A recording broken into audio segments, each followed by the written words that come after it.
نستغفره ونؤمن به ونتوكل عليه ونعوذ بالله من شرور أنفسنا ومن سيئات أعمالنا من يهده الله فلا مضل له ومن يضلل فلا هادي له ونشهد أن لا إله إلا الله وحده لا شريك له ونشهد أن سيدنا ومولانا محمدا عبده ورسوله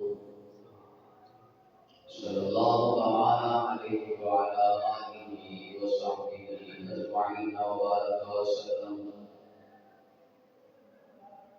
أما بعد فأعوذ بالله من الشيطان اللعين الرجيم. بسم الله الرحمن الرحيم. قال الله تبارك وتعالى في القرآن المجيد: يا أيها الذين آمنوا كتب عليكم الصيام كما كتب على الذين من قبلكم لعلكم تتقون. صدق الله العظيم. إن الله وملائكته يصلون على النبي يا أيها الذين آمنوا صلوا عليه وسلموا تسليما. بارك الصلاة والسلام عليك يا سيدي يا رسول الله وعلى آلك وأصحابك يا سيدي يا حبيب الله. الصلاة والسلام عليك يا سيدي يا نبي الله وعلى آلك وأصحابك يا سيدي يا رسول الله.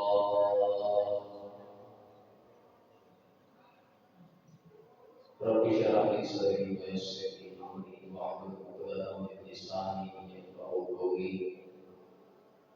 سبحانك لا علم لنا إلا ما علمتنا إنك أنت العليم الحكيم.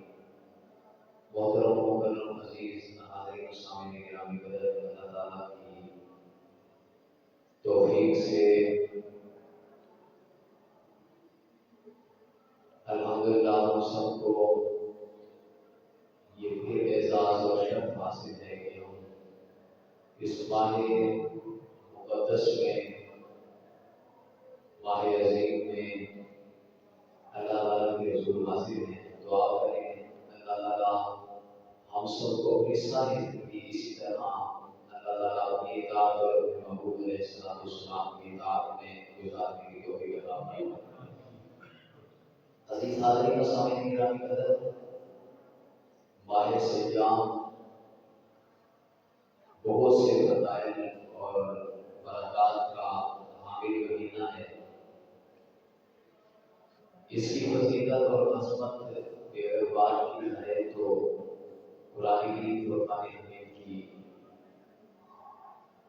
20 آیات، حضور علیہ السلام کے متعدد فرامین اس بات کی گواہی دیتے نظر آتے ہیں کہ اللہ تعالیٰ نے جو عظمت اور رفعت اس مہینے کو عطا کی ہے وہ کسی اور مہینے کے حصے میں نہیں.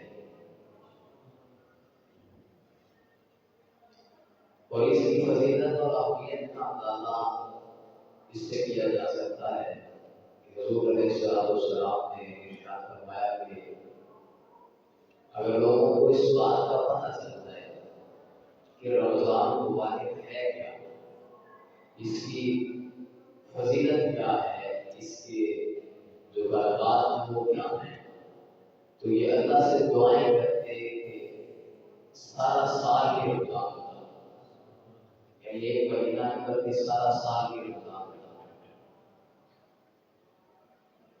تو ماہ مقدس، یہ ماہ عظیم جو ہے،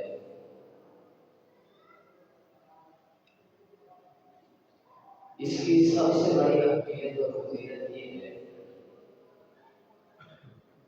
کہ ماہ رمضان اللہ کے بندوں کا تعلق دوبارہ اللہ کے ساتھ جوڑتا ہے. دیگر مہینوں میں نفسانی خواہشات کی وجہ سے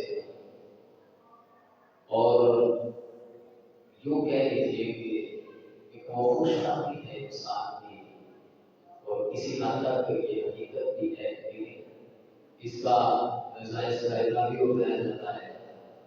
وہ یہ کہ شیطان کی وسوسوں کی وجہ سے انسان گناہوں میں مبتلا ہو جاتا ہے. لیکن اس مہینے کی خاصیت اور فضیلت یہ ہے کہ وہ سارے مقررات جو انسان کو گناہ کی طرف لے کے جاتے ہیں اللہ تعالیٰ ان کو بند کروا دیتا ہے. یعنی اس کے پاس انسان کے پاس ایک فطرتی جو گناہ کی طرف اکسانے والی چیز ہے وہ کوئی ایسا بہانہ انسان کے پاس نہیں بچتا، کوئی زبان اس کے پاس باقی نہیں رہتا کہ یہ گناہ کر سکے. اب اگر گناہ کر رہا ہے تو پھر یہ اپنی شرارت ہے، اس کی بے واقعیت ہے. اور یہ بڑی ہی سمجھنے کی بات ہے کہ حضور علیہ السلام کے فرمان کی طرف اشارہ کر رہا ہوں. اس میں حضور علیہ السلام نے فرمایا کہ ایسے بندے کی بھی ہلاکت ہے. بڑی مشہور حدیث سے بات ہے کہ وہ ممبر پہ تشریف فرما ہوئے تھے تو جو تین اس کے سٹیپس ہیں تینوں کے مختلف حضور علیہ السلام نے وہ آمین کہا اور اس کی دعا بھی ارشاد فرمائی کہ جبریل امین میرے پاس آئے تھے وہ کہہ رہے تھے. ان میں سے جو دعائیں تھیں ایک دعا یہ تھی فرمایا ایسے شخص کے لیے ہلاکت ہے کہ جس کو اللہ نے ماہ صیام دیا ماہ رمضان دیا اور وہ اس میں عبادت و ریاضت کر کے اپنے گناہوں کی بخشش نہ کروا سکا، خود کو جہنم سے آزاد نہ کروا سکا، اپنی مغفرت نہ کروا سکا، ایسے بندے کے لیے ہلاکت ہے. اس پہ حضور علیہ السلام نے فرمایا آمین. تو عزیز حاضرین و سامعین کرام قدر یہ ایسا ایک گولڈن چانس ہے ماہ رمضان، ایک ایسا ہی سمجھنے کے سنہری موقع ہے ہمارے پاس.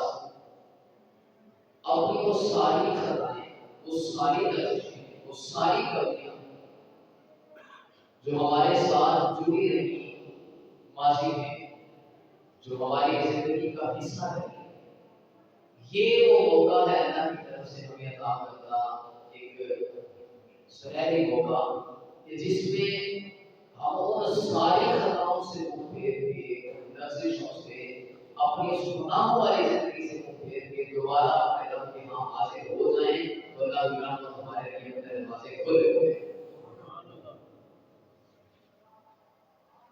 حضور علیہ السلام نے فرمایا کہ 5 چیزیں ہیں جو ماہ رمضان میں میری امت کے لیے خاص طور پہ اللہ نے عطا کی،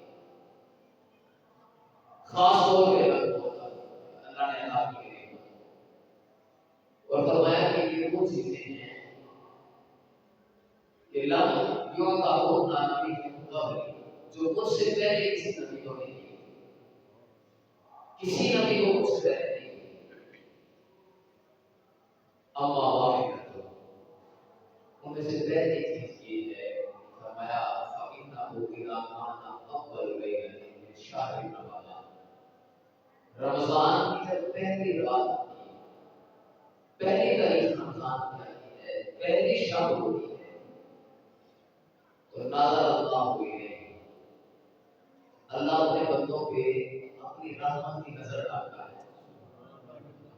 اللہ اپنے بندوں پہ نظر ڈالتا ہے. فرمایا ومن نظر اللہ الیہ، اور جس کے اوپر اللہ کی نظر پڑ جاتی ہے، جس کے اوپر اللہ کی نگاہ ہو گئی، فرمایا لا یعذبہ ابدا، اللہ اس کو ہمیشہ ہمیشہ کے لیے عذاب سے رہائی کرتا ہے. یعنی اس کو کبھی عذاب نہیں ہوگا جس پہ اللہ کی نظر ہوگی. فرمایا دوسری چیز یہ ہے فَإِنَّ خُلُوفَ أَفْوَاهِهِمْ، جب روزہ دار روزہ رکھنا ہے تو جب پچھلا پہلا ہوتا ہے، دوسرا مطلب سے ہوتا ہے تو پھر میرے خالی رہنے کی وجہ سے اب منہ سے ایک بو نکلتی ہے، ایک اسمیل پیدا ہوتی ہے. حضور علیہ السلام نے فرمایا کہ اللہ تعالیٰ نے جو میری امت کو دوسرا اعزاز ماہ صیام نے دیا کیا وہ یہ ہے کہ کیوں سونا اطیب عند اللہ من ریح المسک، فرمایا کہ روزہ دار کے منہ سے آنے والی جو بو ہے وہ اللہ کو مشک خوشبو سے بھی زیادہ پسند ہے۔ فرمایا وہ اللہ کو بڑی ہی پسند ہے، بڑی پسند ہے۔ باب الخالق، تیسری چیز فرمایا فإن الملائکۃ تستغفر لهم فی کل یوم ولیلۃ، فرمایا تیسری چیز یہ ہے کہ روزہ دار کے لیے اللہ کے فرشتے دن کو بھی آتے ہیں تو یہ جملہ کہتے ہیں، رات کو بھی آتے ہیں تو یہ کہتے ہیں کیا؟ فرمایا وہ روزہ دار کے لیے اللہ سے استغفار کرتے رہتے ہیں، اللہ تعالیٰ کے حضور کی عرض کرتے ہیں کہ اللہ نے میرا بندہ تیرے لیے عبادت کر رہا ہے، تیرے لیے کوشش اور محنت کر رہا ہے، تو اپنے فضل سے اس کے گناہوں کو معاف کرنا۔ فرمایا ہر دن اور ہر رات اللہ کے فرشتے اللہ کے بندوں کے لیے استغفار پیش کرتے ہیں۔ اس کے باب الرابع، چوتھی چیز یہ ہے فرمایا فإن اللہ یأمر جنت، فرمایا اللہ تعالیٰ جنت کو حکم دیتا ہے، جنت کو یہ آرڈر دیتا ہے کیا؟ فیقول لها، اللہ تعالیٰ کہتا ہے سائقی وزینی عبادی اوشکو ان یستریحوا باللعب الدنیا الى داری وغرامی، فرمایا کہ اللہ تعالیٰ جنت کو یہ حکم دیتا ہے کہ وہ اپنے آپ کو سجا لے، خود کو تو مزین کر لے، خود کو آراسا کر لے، خوبصورت بنا لے۔ میرا بندہ دنیا میں بڑی تکلیفیں اور مشقتیں برداشت کر کے آ رہا ہے، جب وہ تجھ میں آئے تو اسے کوئی روک نہیں ہونا چاہیے، اسے صرف اور صرف راحت اور سکون دینا چاہیے۔ فرمایا میرے بندے کے لیے خود کو سجا لے، مزین کر لے۔ باب الخامس، پانچویں چیز فرمایا فإنہ اذا کان آخر لیل، جب پھر رمضان کی آخری رات آتی ہے، آخری شب آتی ہے، تو غفر له جمیعا، کائنات کا رب اس رات میں اپنے سارے گناہوں کو معاف کروا دیتا ہے۔ فقال رجل من القوم، سامنے جو لوگ تھے، جو اقوام وہاں پہ تھی، ان میں سے کسی قوم کے بندے نے حضور صلی اللہ علیہ وسلم کے بارے میں عرض کی، عرض کرتے ہیں یا رسول اللہ صلی اللہ علیہ وسلم احیا لیلۃ القدر، یہ جو رات آپ فرما رہے ہیں کہ اس رات اللہ کے بندوں کو معاف فرما دیتا ہے، کیا یہ لیلۃ القدر ہوگی؟ یہ اسی لیلۃ القدر کی طرف اشارہ ہے جو قرآن کریم فرمانے کی پوری سورہ مقدسہ ہے، ایک شب ایک رات، اور اس کی اہمیت یہ ہے کہ وہ 1000 مہینوں سے بہتر ہے، اور یہ کسی مفسر، کسی مفکر، کسی محدث کا قول نہیں ہے، یہ کسی ولی یا غوث یا مقرب یا ابدال کی بات نہیں ہے، خود قرآن کریم کی فرمانے کی پوری ایک سورۃ القدر کے نام سے تیسرے سپارے فرمایا لیلۃ القدر، جو شب قدر ہے، جو قدر والی رات ہے، اس کی خاصیت یہ ہے، اس کی خصوصیت یہ ہے کہ فرمایا کہ خیر من الف شہر، وہ 1000 مہینوں سے بہتر ہے۔ تو حضور صلی اللہ علیہ وسلم نے یہ ارشاد فرمایا تھا خطبہ استقبالیہ میں، جو اس سے مبارک بارہ موضوع رہا، حضور صلی اللہ علیہ وسلم نے فرمایا کہ اللہ اس مہینے میں اپنے بندوں کے لیے کرم فرماتا ہے کہ ان کو ایک ایسی رات عطا کرتا ہے، شہر فی لیلۃ خیر من الف شہر، وہ 1000 مہینوں سے بہتر ہے۔ اب صحابی نے عرض کی کہ احیا لیلۃ القدر، حضور جو آپ فرما رہے ہیں کہ جس رات اللہ تعالیٰ اپنے بندوں کی بخشش کروا دیتا ہے، اب دیکھیں صحابہ اکرام علیہ الرحمٰن کی عظمتوں کی بھی قربان بنائیں، حضور صلی اللہ علیہ وسلم کی باتوں سے متفق کس طرح بنے لڑکیاں دیکھتے اور وہاں سے بات کرتے. حضور ایک طرف فرما رہے ہیں کہ ایک رات 1000 مہینے سے افضل ہے. اب اس کا تعین نہیں کیا پورے مہینے میں. پھر کبھی ایمان ہے کہ آپ کی 5 سال رات ہوئے ہیں. ایک حتمی بات نہیں ہوگی یہ ذہن میں رکھنا چاہیے کہ ضروری نہیں کہ جو 27 کی شب ہے وہی لیلۃ القدر ہے، یعنی 21 کی شب ہے وہی لیلۃ القدر ہے.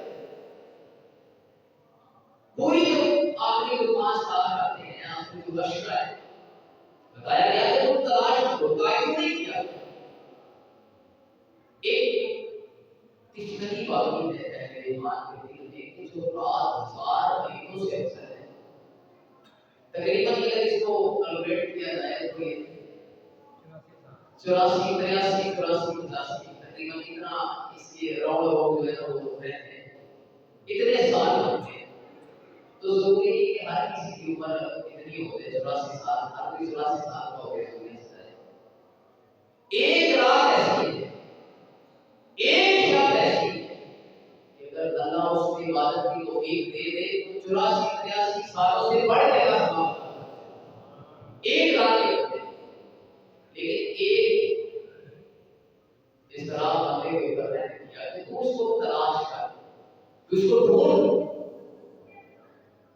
کہ یہ شب کب تجھے میسر آئے گی، یہ اللہ کا انعام تیرے اوپر کب ہوگا، تو اس کی تلاش میں لگا ہے. اب حضور صلی اللہ علیہ وسلم دوسری طرف ارشاد فرمایا بہت بڑی بات ہے. فرمایا کہ جب یہ فائدہ ہوگی رمضان آخری لیلہ، رمضان کی جب آخری رات آتی ہے تو غفر لهم ذنوبهم، اللہ اپنے سائے لوگوں کو ان کی مغفرت کرتا ہے. نعرہ تکبیر، نعرہ تکبیر، نعرہ رسالت، نعرہ رسالت. صحابیہ سے کرتے ہیں تو اتنی رحمت والی رات، اتنی برکت والی رات، اتنی خاصیت ہے اس رات میں کہ اللہ سالوں کو معاف کر دیتا ہے.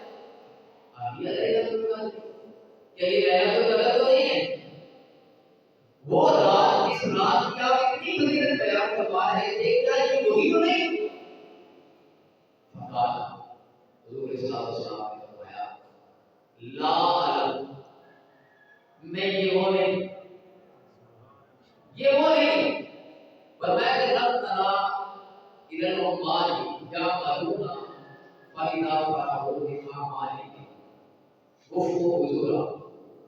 فرمایا کہ صحابہ کیا تم نے نہیں دیکھا کہ جب کوئی مزدور مزدوری سے فارغ ہوتا ہے، کوئی کام کرنے والا اپنے کام سے فارغ ہوتا ہے تو تم نے نہیں دیکھا اس کو اجرت دی جاتی ہے، اس کو اجر دیا جاتا ہے. روزہ رکھنے والا ایسا ہی ہے جیسا اللہ کی مزدوری کر رہا ہے. ہمارے سیاح میں لوگ جو روزے رکھتے ہیں یہ اللہ کی مزدوری کر رہے ہیں. فرمایا کہ یہ ان کو انعام دیا جا رہا ہے کہ اللہ اس کی قدرت کے دور میں ان کے سارے گناہوں کو معاف کرے. اتنی رحمت ہے. اب ہمارے سیاح کی اتنی جو فضیلت اور اہمیت ہے اس کا احاطہ اگر ہم اس کی حد کا تعین کیے بغیر کرنا چاہیں تو ہم نہیں کر سکتے. اتنی فضیلت اور اہمیت کو ایک عام بندہ کیسے سمجھ سکے گا، کیسے اس کو جان سکے گا؟ تو اس کے لیے بڑا ایک بہترین طریقہ ہے 3 چیزوں میں رمضان کو تقسیم کیا جائے، 3 حصوں میں. پہلی چیز یہ ہے فضیلت رمضان. اس کو تو فضیلت دی گئی ہے، فرمایا کہ شہر عظیم، یہ بڑا ہی عظمت والا مہینہ ہے. شہر مبارک، یہ بڑی برکت والا مہینہ ہے. اس دن کا تو مبارک میں دونوں لفظوں میں کچھ چیزیں میں نے آپ کے سامنے عرض کی تھی کہ اگر ان کو ملایا جائے تو کچھ کنیے ہیں، کچھ طریقے ہیں اور جن کی وجہ سے یہ معنی ہمارے سامنے آتا ہے، یہ مطلب ہمارے سامنے آتا ہے کہ جتنی فضیلت اللہ نے رمضان کو دی ہے اتنی فضیلت کسی اور کو نہیں دی. جتنی برکتیں اللہ کی رمضان میں اللہ کے حضور میں نازل ہوتی ہیں اتنی برکتیں کسی اور کو نہیں ملتی. تو پہلی چیز ہے فضیلت رمضان. دوسری چیز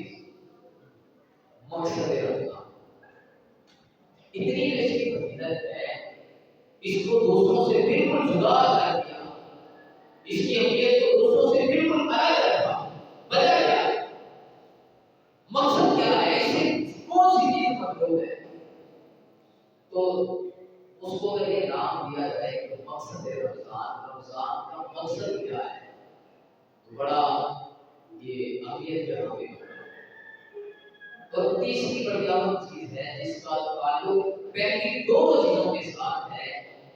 اگر یہ تیسری چیز ہاتھ نہ آئی، اس میں عمل نہ ہوا، تو پہلی دونوں کی دونوں چیزیں جدا ہو جائیں. اور وہ تیسری چیز کیا ہے؟ آداب رمضان، رمضان کا الگ. اس میں جس چیز کا کہا گیا ہے وہ کرنا، اور جس چیز سے رکنے کا کہا گیا ہے اس سے رک جانا. اگر ایسا نہ ہوا تو نہ فضیلت رمضان ہاتھ آئے گی، نہ مقصد رمضان میں آئے گی. اس کے مقصد کے بعد کی رائے تو بڑا اہم ہے کہ وہ کیا ہے، کیا وجہ ہے اس کی نصیب ہونے کی، مقصد کیا ہے. تو قرآن کریم جو قرآن حمید کی وہ سورہ مقدسہ جو آپ کے سامنے پڑھنے کا شرف حاصل کیا ہے، اللہ رب العزت نے فرمایا کہ یا ایھا الذین آمنوا، اے ایمان، کتب علیکم الصیام، تو پھر روزے فرض کیے گئے، کما کتب علی الذین من قبلکم، ویسے فرض کیے گئے جیسے تم سے پہلے لوگوں نے فرض کیے گئے. یہ تمہارے لیے تو ایک چیز تھی، بلکہ اس کی شکل، اس کا جسم، اس کا ہویا پہلے باقی تھا، پہلے سے چلتا آ رہا. ہر امت کے لیے روزے تھے. کما کتب علی الذین من قبلکم، جیسے تمہارے سے پہلے لوگوں کے تھے ویسے تمہارے لیے تھے. لیکن اس میں میں نے ایسا کیا تھا کہ کچھ چیزیں ہیں جو ہمارے روزے تھے اور ان کے روزے میں فرق رکھتی ہیں، نمایاں فرق. اور سب سے بڑا فرق یہ ہے ان کا روزہ زیادہ محنت والا تھا، زیادہ مشقت والا تھا، لیکن ثواب کم ہے. ہمارا روزہ کم مشقت والا ہے، تھوڑی محنت والا ہے، لیکن اللہ اپنے محبوب کی وجہ سے ثواب زیادہ تھا. بڑا فرق یہ ہے. اچھا، یہ روزے کیوں فرض کیے گئے؟ ذہن میں سوال ہے. کائنات کا رب آپ کے واسطے فرما رہا ہے لعلکم تتقون، یہ ماہ صیام میں اس لیے کیا گیا ہے، روزے اس لیے کیے گئے ہیں تاکہ تم اپنے خالق و مالک سے ڈرنے والے ہو، متقی ہو، تقوی والے اور پرہیزگار ہو. اللہ اکبر کبیرہ. اللہ کو رمضان کی وجہ سے ہم سے جو چیز مطلوب ہے، جو مقصد ہے رمضان کا، وہ یہ ہے کہ بندہ اس وجہ سے اللہ سے ڈرنے والا ہو جائے، اللہ کے خوف کو دیکھنے چلا. اور رمضان کی بڑی ایک کمال فضیلت حضور صلی اللہ علیہ وسلم نے بیان کی ہے روزے کی، کہ یہ روزہ اللہ کے قریب کرنے کا کتنا اہم ذریعہ ہے. ہم تو بس بھوک اور پیاس برداشت کر کے وہ ہمارا نوجوان صبح سحری کرتا ہے تو ایک دو چار پھر ڈاؤن لوڈ کر لیتا ہے، تو افطاری کا تو پھر میں دیکھ کے دوبارہ افطاری کر کے تو عاشق کرتا ہے کہ آج میرا روزہ، آج میرا روزہ. اللہ نے کرام کے اندر روزے کی اساس اور بنیاد کو دیکھا جائے تو روزہ یقین کیجیے گا ایک ایسا عمل ہے جو ڈائریکٹ بغیر کسی بات سے، اگر حضور کے بتائے ہوئے طریقے پہ حضور کی اطاعت بھی رکھا جائے تو براہ راست کی خالی کائنات کے ساتھ بندے کا تعلق کو جوڑتا ہے. حضور اسلام نعرہ تکبیر،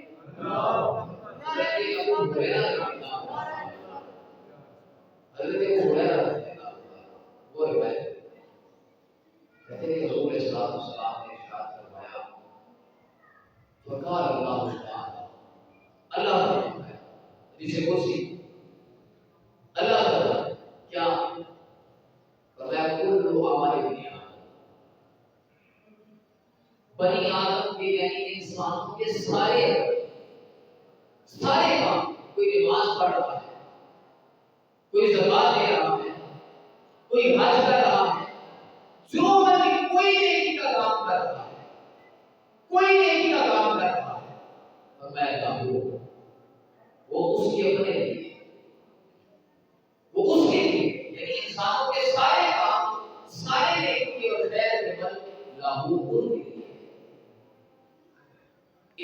الصِّيَامَ، مگر جو روزہ ہے فَإِنَّهُ لِي، اللہ فرماتا ہے کہ خالص بندے کا میرے لیے، بندے کا یہ عمل میرے لیے، وَأَنَا أَجْزِي بِهِ، اور فرمایا کہ اس کا اجر بھی میں ہی عطا کروں گا، اس کا اجر بھی میں ہی دوں گا۔ اب اجر کیا ہے نیکی کا؟ ایک مسلم شریف کی روایت ہے، دیگر کچھ روایتوں میں بھی یہ حدیث پاک میں سے کچھ ملتے جلتے الفاظ پڑھنے کو ملتے ہیں۔ حضور صلی اللہ علیہ وسلم نے فرمایا کہ کل عمل ابن آدم یضاعف الحسنۃ بعشر امثالها الی 70۔ کسی بندے کی جو نیکی ہوتی ہے فرمایا کہ اس کو 10 گنا سے لے کے 700 گنا تک بڑھایا جاتا ہے۔ اس نے ایک اچھا کام کیا ہے، اللہ 10 گنا بڑھا کے اس کو ثواب دے۔ اب پھر جتنا تقویٰ زیادہ ہے، نیکی کرنے کی جو لگن ہے وہ خالص اگر اللہ کے لیے ہے تو فرمایا کہ 10 سے لے کے 700 گنا تک اس کو بڑھایا جاتا ہے۔ فرمایا کہ ان الصوم، مگر روزہ اس میں شامل نہیں، روزہ اس میں شامل نہیں، الا الصوم، مگر روزے۔ اچھا، ساری نیکیوں کا عمل 1 سے 10 سے 700 گنا، لیکن روزہ اس میں شامل کیوں نہیں کیا گیا؟ فرمایا کہ فَإِنَّهُ لِي، اللہ فرما رہا ہے یہ میرے لیے، وَأَنَا أَجْزِي بِهِ، اور اس کی جزا، اس کا صلہ بھی میں ہی دوں گا۔ اس کا تعین نہیں کیا، کسی نے نیکی کی جزا